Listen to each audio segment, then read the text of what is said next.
Hey guys, welcome everybody to another installment of the Gamers Dynasty's live podcast.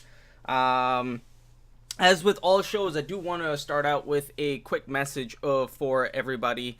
First of all, thank you everybody for the love and support that you have shown us. Not just myself, but the other members of the team. I really earnestly and I appreciate everything that you guys do for us. Whether it is following our channels, whether it's lurking in our streams, whether it's donating to us, whether it's throwing bits at us, whatever the case may be, whatever it is that you do to support us, I truly appreciate every one of you guys. Thank you all so much. One of the things I do wanted to talk about and touch base on is something that I've seen a lot in our community is that there's a lot of different individuals out there who try to take away from the experience that us gamers like to aspire to. And at the end of the day, to me personally, it doesn't matter what platform you're on. It doesn't matter what game you're playing. It doesn't matter the kind of gamer you are. At the end of the day, it's all about enjoying life, having fun, and making it so that others can enjoy their lives and have fun doing so. For us, we have chosen the premise and the niche of gaming to satisfy that that enjoyment. And gaming what brings us all together on this platform. And I want to make sure that I can do whatever I can to make sure everybody is able to not just play the games that they enjoy, but also enjoy playing the games that they're playing. With that said, I do want to introduce to you everybody that is joining us today on the podcast. We have a returning favorite of ours, Chevyman99. We have another individual who has been on the show before, I believe, Mr. Koi Karma, and a new addition to the show. We have Mr. Papa Burgundy. Now, these guys are really cool individuals. Two of them are also part of the stream team. Chevyman99 is part of our United Gaming stream team. If you guys haven't checked out the team, please do so. It's twitch.tv/teams/United Gaming. You are not going to regret going to any one of these channels. They are all positive and non-toxic streamers. You guys are going to absolutely enjoy every single one of these individuals who are here in the stream team. So, guys, welcome. How is everybody doing? Doing great. How are you? How's it going today? So, because we have a new member amongst us, one of the things that we like to do is allow the new team member to sort of introduce themselves. I like to give everybody their platform to talk about not just themselves, but talk about their channel, what viewers can see if they choose to go and follow your channel, which I highly recommend that anybody and everybody that comes to the show, please drop them a follow, make sure you have your notifications turned on. If you can sub to them, please do so. Every single penny that goes to any one of these streamers helps out tremendously. You have absolutely no idea how big of a deal it is to even get a penny from anybody. So, Mr. Papa Burgundy, you recently joined up on United Gaming. Tell us a little bit about yourself. Tell us who you are, what you're about, that sort of stuff. And this is Papa Burgundy from Cleveland, Ohio.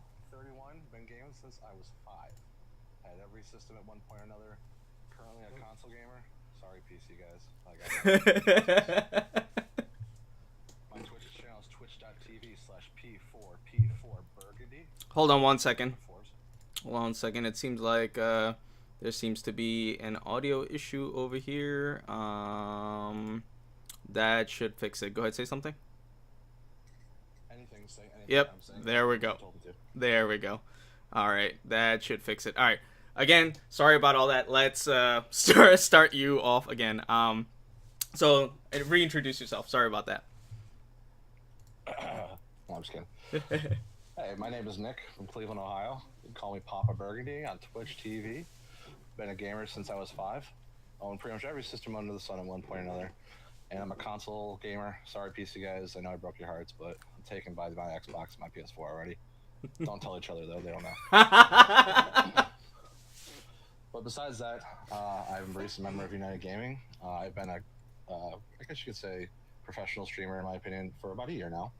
And my end goal or end game, whatever you want to call it, every streamer has one. You know, whether it be profitability, fame, and whatnot. I hope to have a stream one day where it's going to be a consistent charity stream, something where you give back. I've done a few charity streams myself. We just recently did one for a 3-year-old girl with brain cancer and raised $2,500 for her. Wow, that's huge. And we plan on doing Extra Life in November, so look forward to that. But that's my nutshell backstory. Dude, thank you so much for all that you do. I'm pretty sure every single one that you guys have helped out and every person that has stopped by your channel will say the same thing. You are an amazing individual, and thank you for everything that you do for the community.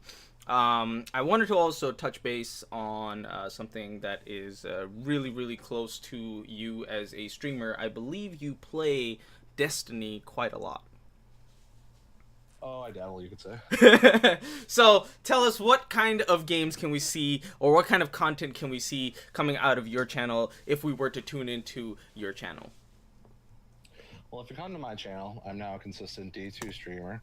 I've given the game another go. I gave it a little break because, you know, there was some issues with budget, but they fixed it. The game is amazing now. I love it. I got the itch that I had in D1.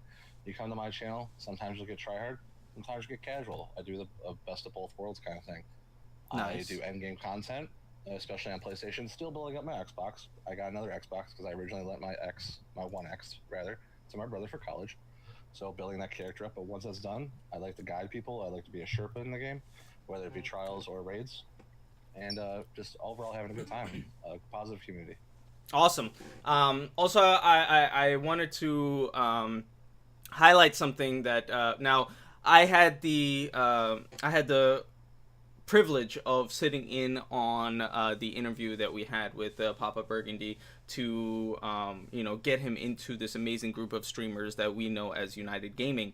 And one of the things that he has talked about is that if you are a positive streamer out there, non-toxic, and you enjoy playing the game for the sake of playing the game and having fun, he likes to do collaborations.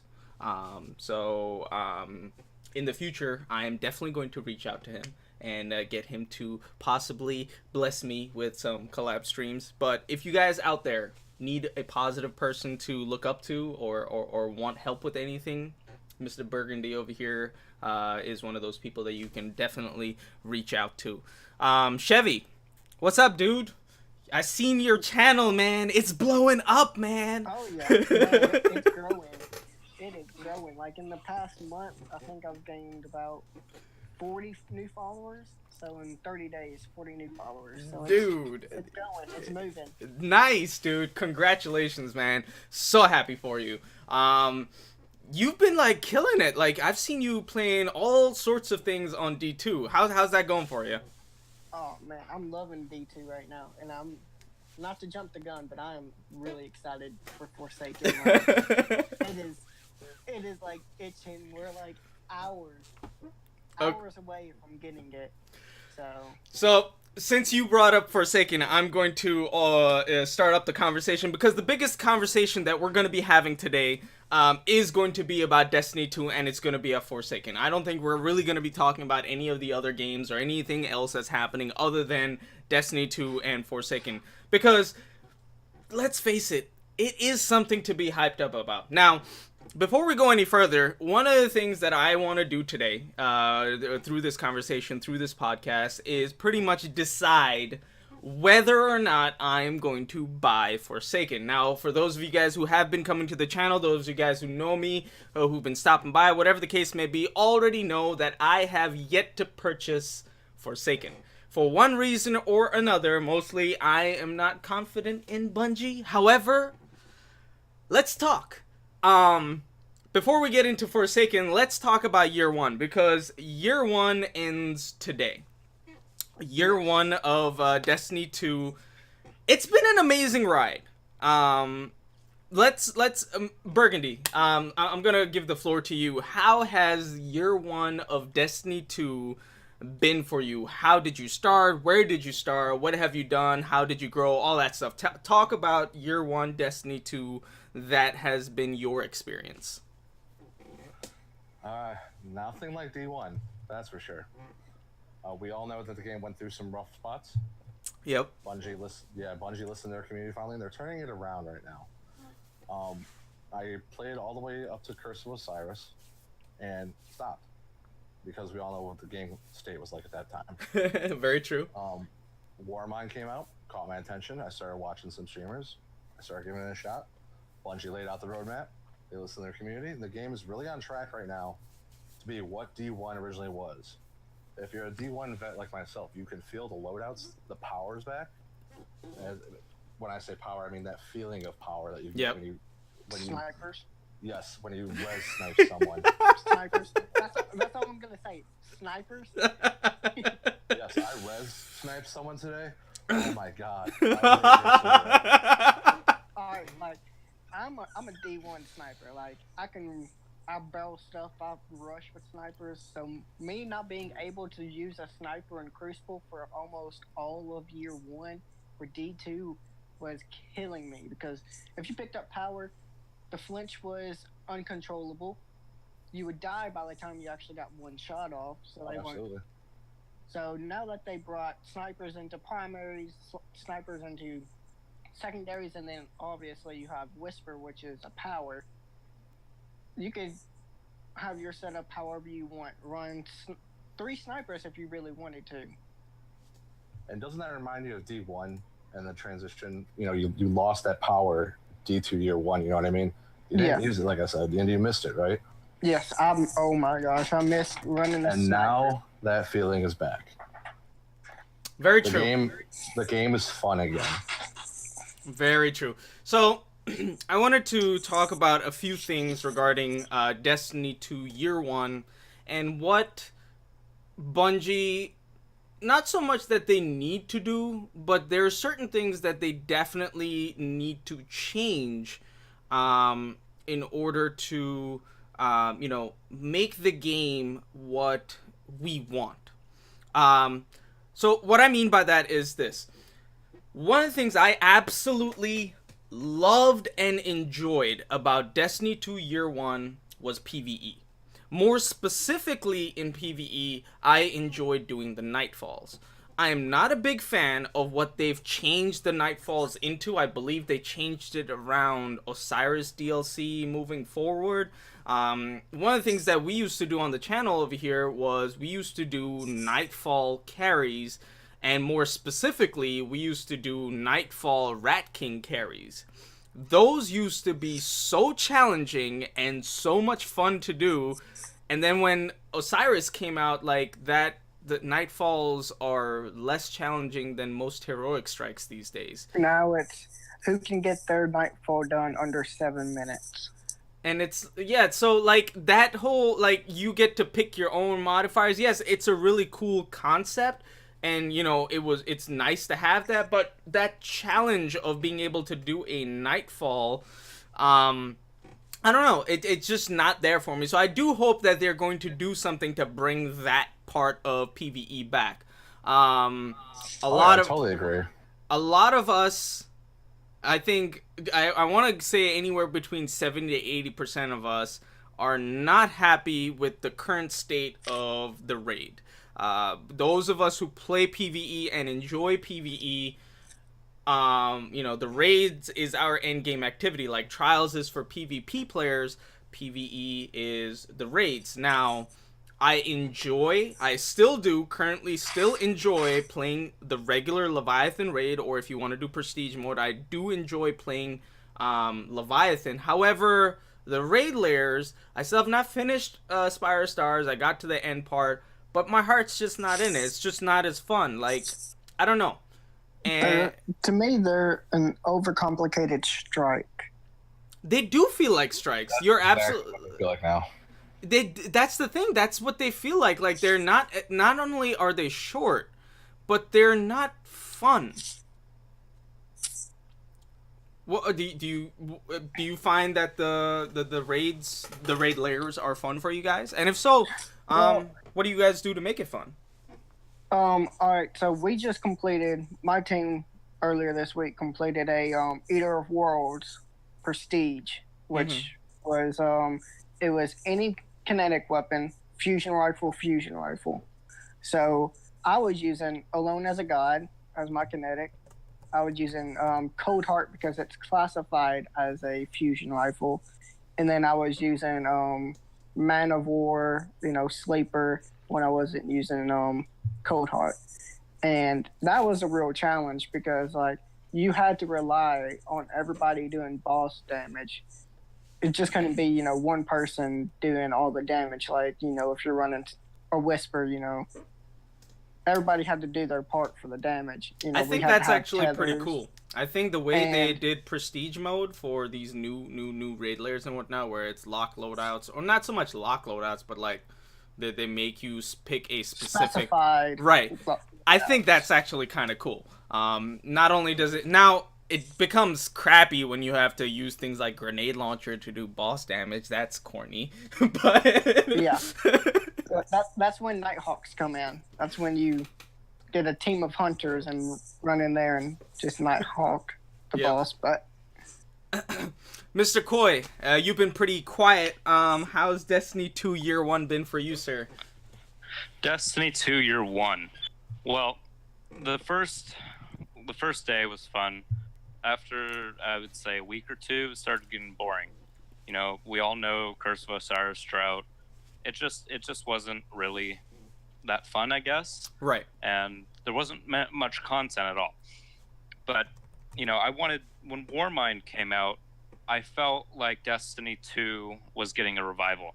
Like Bungie was listening to their community, they were going to bring their game up. And I'd say that's how Year 1 went for me. It was sort of like it started off pretty bad, but then it started going up.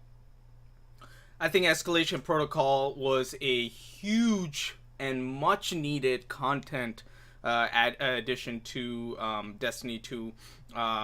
Not just like the story, which the Warmind DLC in itself, as far as the story stuff is concerned, I thought that was like very weak. I think Curse of Osiris had better content than that. But for them to reuse strikes for story missions and vice versa, that hit me hard. I was like, come on, I can't be serious with this. Like, they had like what, 2 strikes that were part of the actual game mission. yes, Nokris and Zol. Right. And Yeah, that kind of Zol sucked. wasn't, supposedly he's supposed to be a worm god, supposed to be one of the powerful, and we take him out. More powerful Easy. than Oryx. Supposedly. Supposedly. And we And, killed this like- dude in a strike. Yeah, we killed this guy in a strike. Not even a raid, a strike. Like, Not even a raid lair, a strike. Like, Yeah. what? So that was Okay, wasn't like very- like what I really did enjoy, like I do enjoy the Zol strike. It has really cool mechanics. It has really nice gameplay and whatnot, and the way they set everything up looks really cool. I enjoyed that. However, I was actually expecting like there to be more to it. Like you do X amount of damage, and then like you go to a new part of the I was expecting more out of it. So hopefully. And this is where I'm really positive about the new Forsaken DLC, is because the new raid stuff that they've talked about and they've said and whatnot is going to be it's going to be its own destination, and it's going to be open for everyone to explore even when they're not doing the raid. I thought that was a really cool thing for them to do, because I'm not much of an explorer or anything, but going in and just looking at the environments, looking at the different secrets that you could possibly unlock and whatnot, I'm hoping that there's at least 1 or 2 different exotics that you have to find in the new area for you to be able to use and whatnot. I think that's going to be really cool. Other than all that we've talked about PvE so far. Let's talk PvP in Destiny 2 Year 1. How has your guys' experience been for PvP in Destiny 2 Year 1 so far? Yeah, It's definitely different since, are you talking about post weapon change and all that? Well, starting from the get go, and then with all the different seasons, and then the different updates and what. Like, let's see where it started and where it's at now, because I like it, but let's get your opinion. Like current state, I think it's great. There are still a couple of issues, but they're easily manageable, I guess you could say. For example, Telesto. Right. But I think overall, it got stale for everyone from the point of if you group activities together in PvP playlists now, you can't pick, you want to do, doubles. You can't pick certain, where's elimination, for example, the stuff that everyone likes. I mean, you can't pick your playlist anymore, which I know is a big thing that people don't like. I still am really against that because I don't want to play maybe 2-3 rounds of survival in a row, or vice versa. It's just, I think that needs to change. The meta overall, with a few fixes though, they really listened to the community. Props to them again for doing it. Bringing down TTK, which was huge. Buffing weapons, new archetypes that are completely viable that weren't before, except the 3-tap hand camera. Still waiting for that happened. But I think it's going in a totally right direction. I think them taking down Charles was a great thing, depending on how that comes back. But I definitely think they're listening to the fans, and compared to where it was, it's night and day now. It's fun again. So, when Destiny 2 Year 1 first started out, and before the game even launched, they had the beta. I played the beta, I enjoyed it, and I knew exactly what PvP was going to be when I played the beta. Now, going in, I did not take PvP seriously at all. And this is even after the Osiris DLC. When I used to play PvP, I didn't care about comp, though I did like the game mode. I didn't care too much about trials because that prestige of being a flawless trials person, it was almost non-existent. Was not there. Yeah, it just didn't exist. Almost didn't exist. And I used to play quick play quite a lot, and no lie, I would say anywhere between 80 to 90% of all my kills in quick play was me blinking and using sword.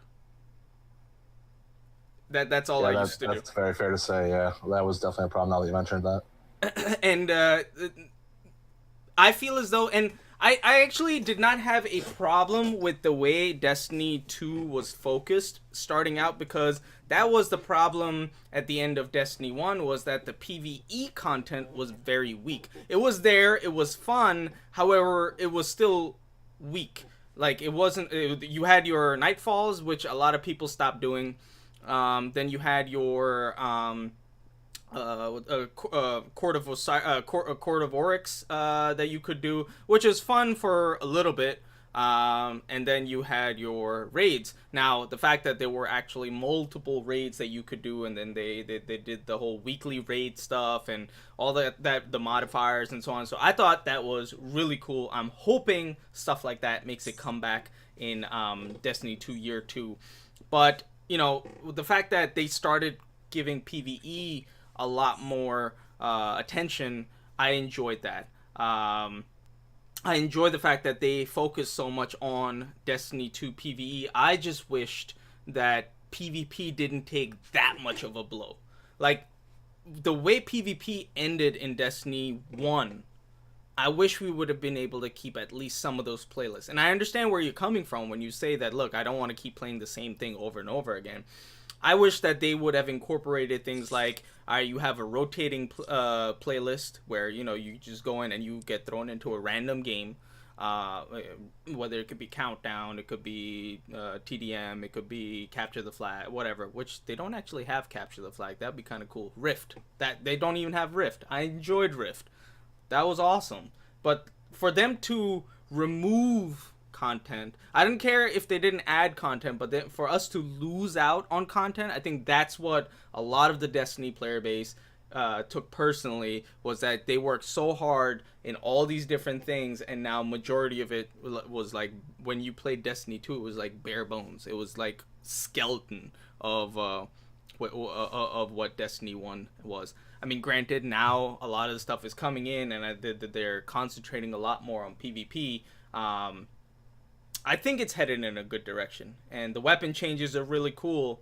My favorite thing about the weapon changes that they've done is that it's no longer a last hope meta. Oh yeah, absolutely. With the Meta multi-tool, that's all you saw in the beginning of D1, like competitive and trials. Mm-hmm. What about laser tag weekend? Anybody Oh remember my that? god, laser tag weekend. That weekend was terrible, awful, but also insanely fun at the same time because it was fun. Yeah, had been nothing like it. Crucible Labs hadn't even been spoken of yet. Right. It was just a complete change of pace that everyone loved. I believe they are incorporating a new game mode, I believe, in PvP with the coming release of Forsaken. I don't remember what it was exactly, but there was a new mode that they were going to do in PvP. It might have been just in quick play, or it might have been in rank, but I'm not entirely sure. I believe they were talking about a new game mode that they're going to come up with. I'm excited about it.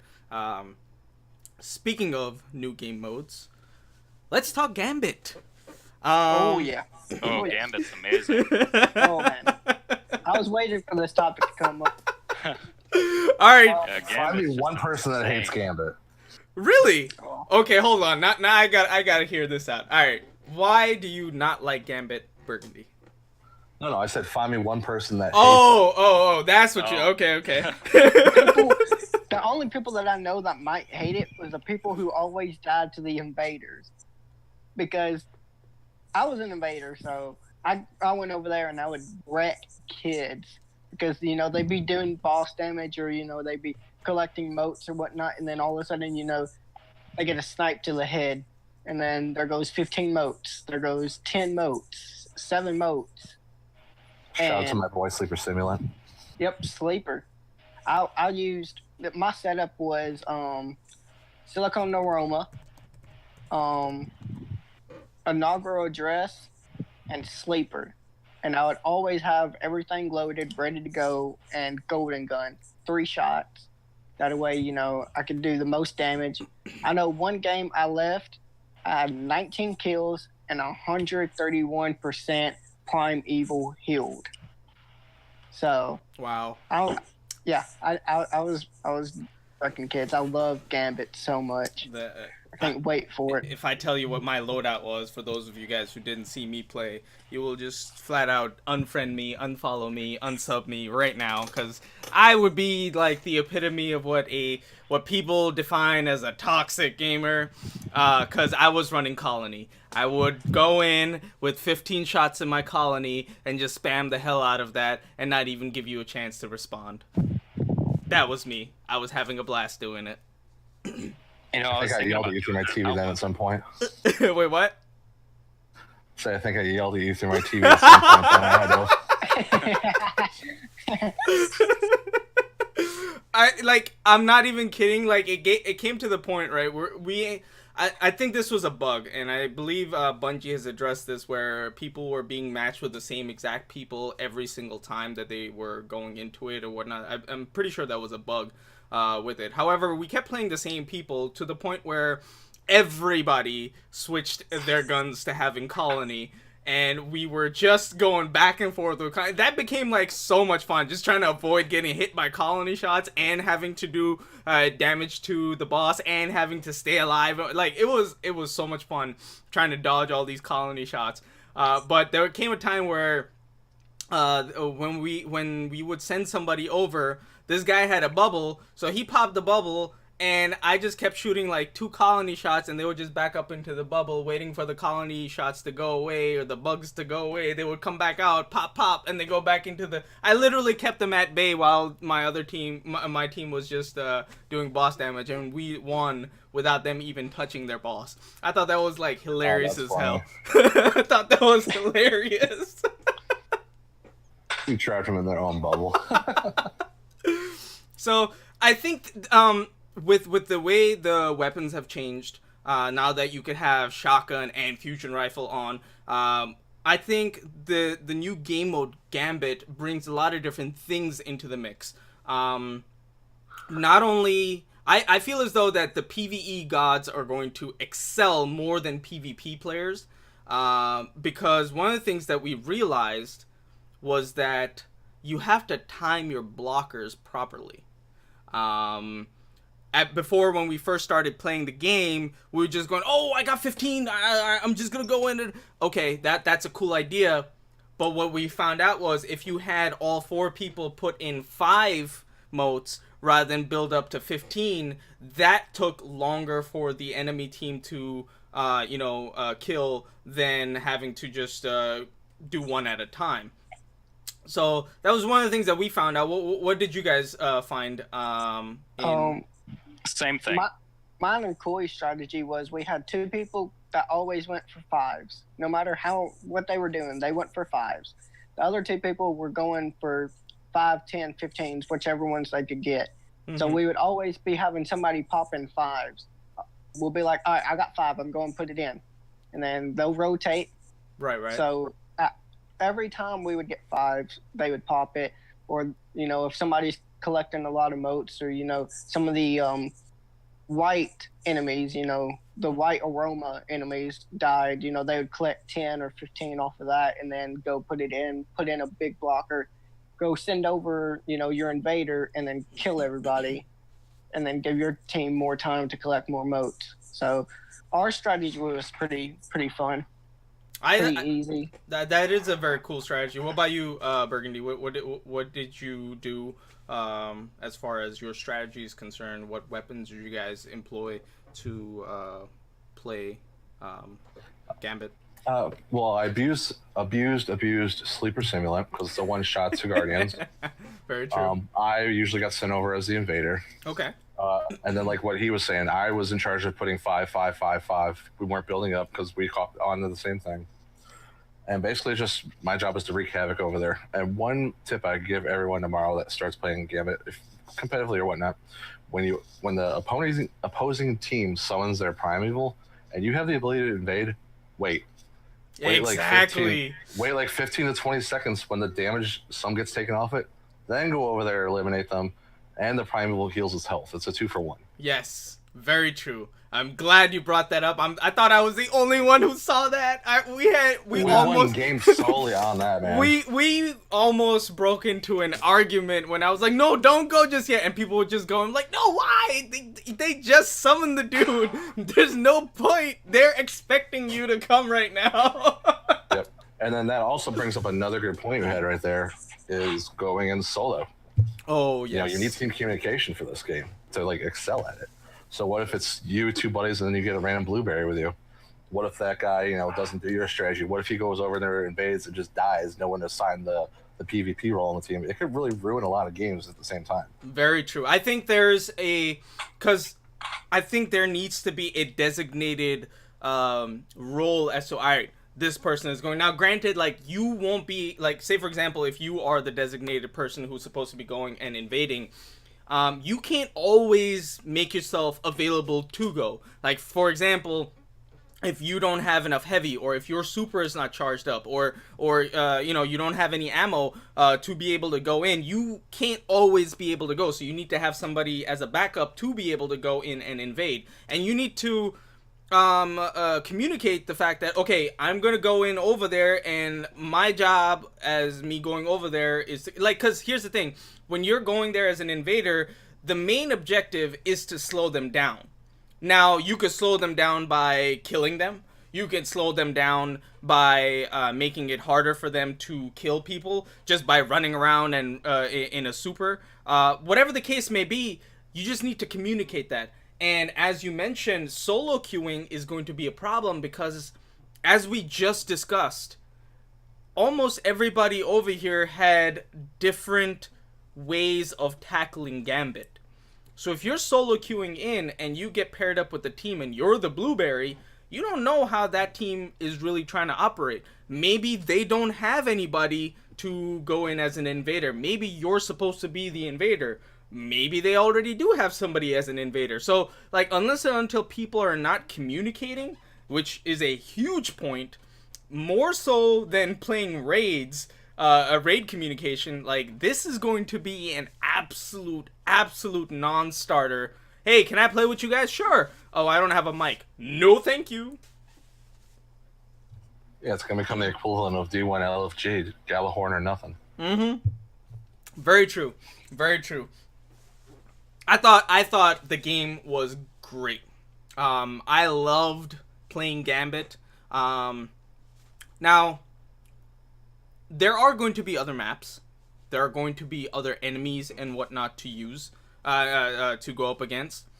I hope that I don't see this happening anytime soon, but I hope and pray that whether it's a separate playlist or they incorporate it in it, if there's a prestige mode, which I hope there is like a prestige level kind of Gambit thing, because Gambit is more PvE than it is PvP, at least in my opinion. So I feel as though that there needs to be a more difficult version of it. I hope that they incorporate things like lock loadouts. I hope that they incorporate things like modifiers, like match game or singes of some sort, or the different things that are already included as far as the modifiers are concerned on nightfalls and such. Things like that will make this even more fun, because if you make the PvE more challenging, not difficult as much, but more challenging, it's going to create that fun factor that will get people to come and play the game more and more. What about you guys? And we might get that, because remember on their roadmap, it's Gambit Evolves in the spring. Oh, I did not read the entire roadmap. Now, see, there's a lot of things that I'm trying not to spoil for myself. But at this point, it doesn't matter, because it's coming out tomorrow. And I believe it's going to launch at 1 p.m. Eastern at Reset. Is that correct? I believe so. Yes.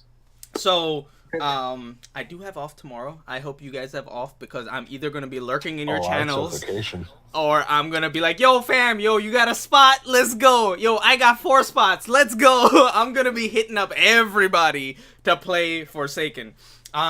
Question is, are you guys going to jump into Gambit right away, or are you guys going to play some of the story stuff, or what are you guys going to do? I'll probably run through the story first. Yeah, definitely the story first, because just like some of the DLCs, you beat the campaign, it unlocks other things like the Warmind quests and all that. Right. You had to beat the story. True. So it's just smart to do that first. Okay. First thing though, all my supplies I've been saving, I'll probably do an hour in the tower before I even touch all that. Very true. Well, I'm gonna beat the story first, then do all my, saving of, all my materials in the tower and all that. I'm gonna do that after I complete the story. That way, I get to that soft cap, and then I can, work on one milestone, get up and do all that fun stuff. So let me ask you this: is anybody going to try to power level themselves to max light level as soon as that they can, or are you guys going to take your time? I'm going to try and take somewhat of my time, but also I want to kind of get good height on my level. If that makes sense. Okay. Yeah, I'm always a power leveler. Okay, so Yeah. I don't know if... go ahead, Koi. I didn't mean to cut you off. I think I'm going to try to get as high as I can, but not too much, because I was going to try out the raid and see if I can get that done. Interesting.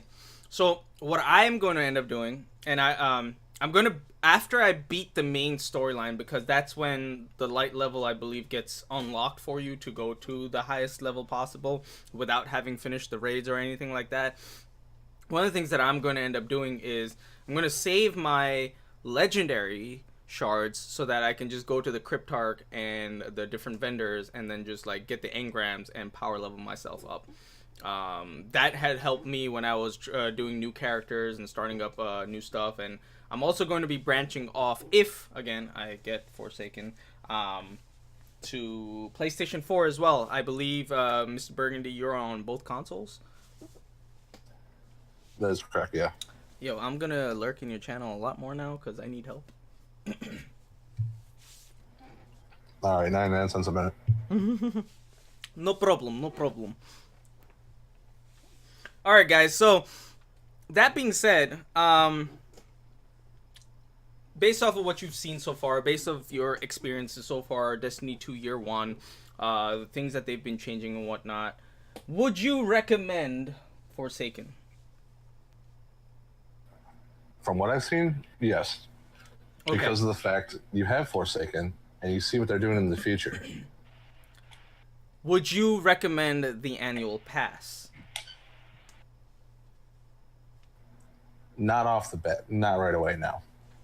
So get Forsaken, but hold off on the annual pass. Okay. That's exactly what I'm doing because, I mean, I always err on the side of caution ever since this has happened with Bungie. Mm-hmm. I would like to think they're going to deliver all the promises, but I'm going to wait to see what I get at the same time. Last question that I would have then is, I have not played Destiny 2 on PlayStation yet at all. PlayStation Plus members have gotten Destiny 2 for free. And then the DLC and everything is going to be like $60, so it's essentially like having to buy the whole thing. I'm going to be getting it on PlayStation 4. Would you recommend that I just get Forsaken for Xbox currently, play it through, and then decide to get it on PlayStation? Or would you recommend that I get it on both and then just play both at the same time? I would start where you're comfortable. If you're mainly an Xbox guy, just play Xbox. For all you know, the changes we aren't aware of until they're implemented, you might not like. And then what if you have another Osiris situation? True. And it also matters who you play with. I had that dilemma when I switched from PlayStation and Xbox as my main. If you have enough people to play with and support you, then it's considerable. But if not, then you're going to be LOG and solo queuing for a long time. Very true. Well, I'm very thankful that I actually have a partner in crime. He could not make it to the podcast tonight. He does work night shifts these days. Emerald Wolf, you will definitely see him lurking in your channel a lot as well. He's my partner in crime. He's my Sherpa buddy. Anytime we do raid Sherpas, strike Sherpas, nightfalls, or anything like that, he's always there with me. I plan on helping him acquire a PlayStation 4. I'll be helping him pay for his monthly services and stuff like that, so that I'll have my guy with me rather than him just sitting in my chat and making fun of me for playing PlayStation 4. So yeah, that's my goal. He's still gonna make fun of you for playing. You know what? I can make fun of him now. But no. Don't forget, you also, as an Xbox player, get the PlayStation 4 exclusives from year one now. Yes. Yeah, but there are some exclusives that are coming to the Forsaken launch of PlayStation that are going to be actually something worth getting. The year one stuff from D2 that PlayStation got, I didn't care too much about it. I think they had one good PvP map. Speaking of which, I hope they include more maps, better maps, and better spawn system. Bigger maps. I don't want bigger maps. It's not that they didn't design a poor map. Remember, it was designed for 4v4, if you're talking about quick play, and then they switched it to a 6v6 format on a map made for 4v4. Yes, true. I just want the spawn systems to be better. The maps are okay. The spawn system is garbage. The mercy rule kind of needs to be fixed because, I mean, I was playing the other day and we were up 90-17, and then once we hit 100, it finally mercy ruled when they hit 20. So there needs to be more of a balance for the mercy rule. You think they're ever going to incorporate a mercy rule in Gambit?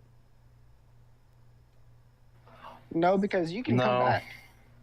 If you have a good invader who is always killing the people when he invades to keep their primeval healed, and your team is taking out their invader and still doing boss damage, you can definitely come back and win because of your invader. Plus, what would your cutoff point be for that? I don't know. I mean, I feel as though that if you have not even gotten your motes to at least halfway to summoning the primeval, and the other team has already summoned their primeval and has already done half boss damage to them, I feel as though that should be mercy rule right there. I mean, I can see the point, sure, but I don't know. There might have to be a timer in there somewhere, possibly as well. Interesting concepts, interesting things, and I feel as though that the different maps that we play on. Another cool incorporation, I feel as though for... oh, speaking of which, I did enjoy the moats mechanic that we had, and I'm hoping that at some point during the raid, that mechanic is incorporated in the raid. I think the mechanic can get a little bit of adjustment on the pickup, because sometimes you'll kill an enemy and then you'll see the moat pop out and you'll run over it and it won't pick it up, so you have to run back over it a second time. Like, sometimes the detection of you picking up the moat doesn't register, so that's my only complaint really from Gambit. Yeah, they did address that. Yeah, they knew that was happening, and that's why they did the testing for things like this. Yeah, which, I mean, as long as they can fix that, I mean, it should be a pretty simple fix. I mean, yeah, as long as they get that, I think the game mode will be phenomenal. Awesome. Well, guys, I think that is going to do it for us. All of this talk of Forsaken has really gotten me excited. I feel more comfortable now than I did about 2-3 weeks ago, before they had the new weapon patch, before we played the new Gambit mode. I feel as though majority of us are in a better mindset to go into Destiny 2 Year 2, the new DLCs and everything, because of how Bungie has turned themselves around.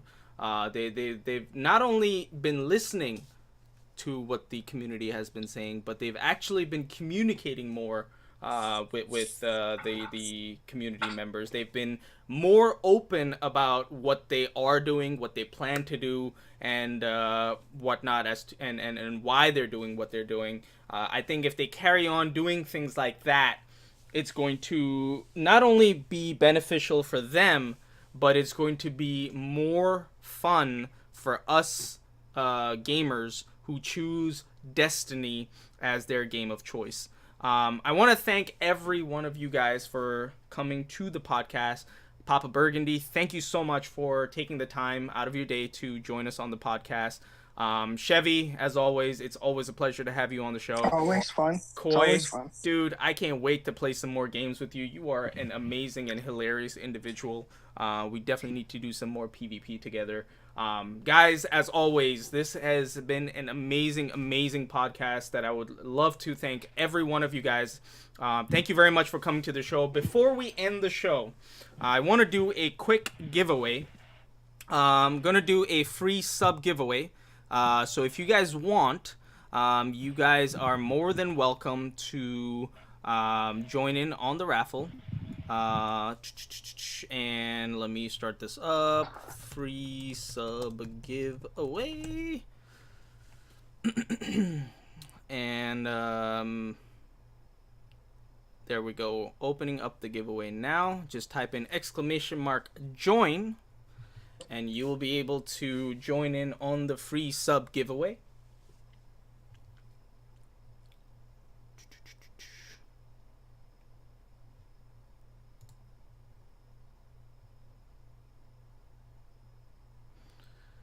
Thank you all very much for stopping by.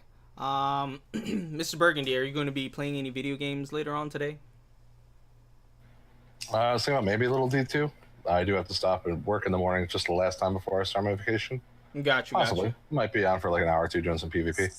Alrighty. Well, I have off tomorrow as well. If you need a fourth or a third or whatever, definitely hit me up. I'll be more than happy to play. I would love to play some games with you and see how you operate. Absolutely. Chevy, same goes for you. If you ever have an open spot, you Mr. Popular over here, definitely shoot me an invite. Otherwise, you're going to see me on D1 still with my doctrine. Yeah. You're gonna have a funeral when they shut down D1. Yo, why you gotta hurt? Gonna... Why you gotta hurt my feelings like that, man? I can't. You need doctrine D2 style, don't you? Yo, fam, if I could get a doctrine in D2, I would not play D1. I don't know, man. My doctrine is my baby.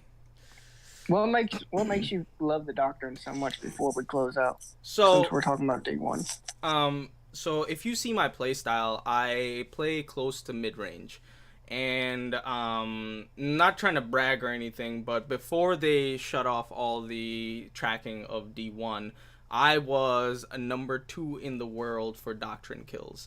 The only person to beat my score, and it was by like 580 some odd kills, was PR Scope.